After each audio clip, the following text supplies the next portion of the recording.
The SS Central America did not feel like a ship to Thomas Leary on the morning she departed. She felt like an ending. He stood at the rail as the dock slowly pulled away, watching the figures on shore shrink into silhouettes. The smell of coal smoke and salt filled his lungs. He pressed one hand against the leather satchel beneath his coat, feeling the familiar weight of gold dust inside. Not much by some standards, enough by his own. He tried to imagine the farm again. He always did when things were uncertain. Flatland. A fence that didn't need mending every season. Quiet nights. A life where the ground did not decide whether you ate or starved. Beside him, Samuel Cartwright said nothing. Samuel rarely did when it mattered. He leaned on the rail, eyes half closed, feeling the ship's motion through his boots. "You ever notice," Samuel said finally, "how ships always feel bigger when you first step on them?" Thomas nodded. "And smaller," Samuel continued, "right before something goes wrong." Thomas smiled, but the thought stayed with him. Below deck, Eleanor Hastings sat on her bunk with Clara asleep against her shoulder. The girl's breathing was slow and steady, trusting. Eleanor ran her fingers through her daughter's hair, tracing the shape of her skull, memorizing it without knowing why. She reread her husband's letter for the 100th time. Soon, just a little longer. This ship, and then we are together again. She folded it carefully, placed it back inside her coat, and told herself that the ache in her chest was only homesickness. The first days passed gently. Time blurred into routine. Meals, walks, conversations that circled the same hopes again and again. The gold remained out of sight, but never out of mind. Men touched pockets subconsciously. Women counted futures silently. Thomas found himself thinking of the mines at night. The sound of water running through sluice boxes. The smell of wet earth. The way hope rose and fell with every pan lifted from the river. When the weather changed, he noticed it before he understood it. The air felt heavier. The ship's movement changed, not rough, but insistent. Like a question being asked again and again. Samuel noticed it too.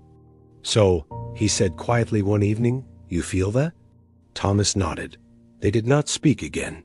When the first wave broke over the deck, Eleanor was holding Clara's hand. The water was cold and sudden, knocking breath from her lungs. Clara cried out, confused more than afraid. Eleanor pulled her close, heart pounding, mind racing. "It's only weather," she told herself. "Ships are made for this." But the storm did not behave like weather. It behaved like intent. By nightfall, the ship no longer moved forward so much as endured. Each wave felt personal. Each crash against the hull reverberated through bone and thought alike. Below deck, the sound of rushing water never stopped. Engineers worked until their arms shook, hands raw, eyes burning. One of them, no one remembered his name, later paused for just a moment, leaning against a bulkhead, listening to the water pour in. "This is how it ends," he thought, not with panic, but with exhaustion. The gold shifted for the first time sometime after midnight. It was subtle, a sound more felt than heard. A deep, dull scrape that traveled through the ship like a whisper. Thomas felt it through his feet. What was that? Someone shouted. No one answered. As the storm worsened, time lost meaning. There was only now and not now. Now the ship rolled. Now it slammed. Now someone screamed. Now someone disappeared. Thomas found himself gripping a railing so tightly his hands went numb.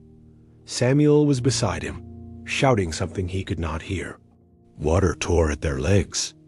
A man collided with Thomas, eyes wide, mouth open, then was gone. Eleanor clutched Clara, whispering prayers she had not spoken in years.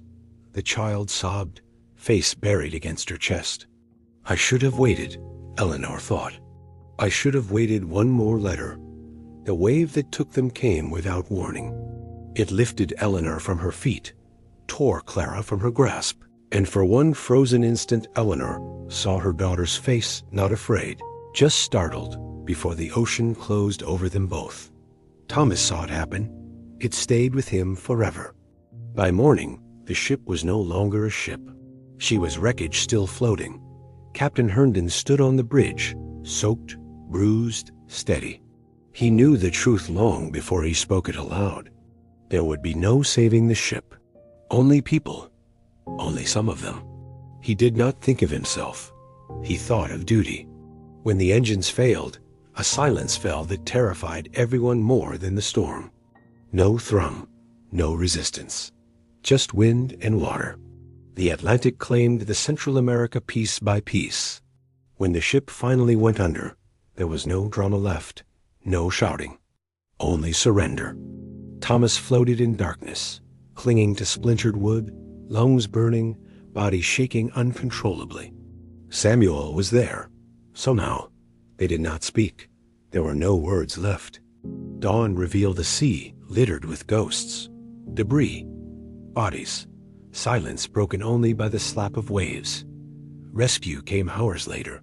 Survival did not feel like victory. In the weeks and months that followed, survivors wrote letters they could barely finish. I see the water when I close my eyes. I hear her voice.